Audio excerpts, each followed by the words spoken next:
What's going on, guys? In this video, I'm going to show you the 3 main tools that a moving company will take to their move. The first one is going to be the box dolly. Alright, simple enough. The second thing that the company will take is going to be furniture blankets.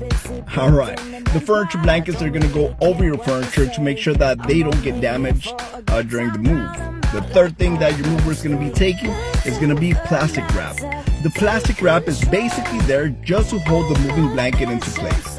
Alright, this is the way it works. We go around the blanket, around your furniture piece, and pretty much just to hold it in place. And that's it. Alright guys, this is exactly what a moving company will be bringing to your move. We're ready. Alright. Oh, before I forget, the number one thing that we'll need is to stay hydrated. Guys, y'all have a great day, and we'll see you in our next job.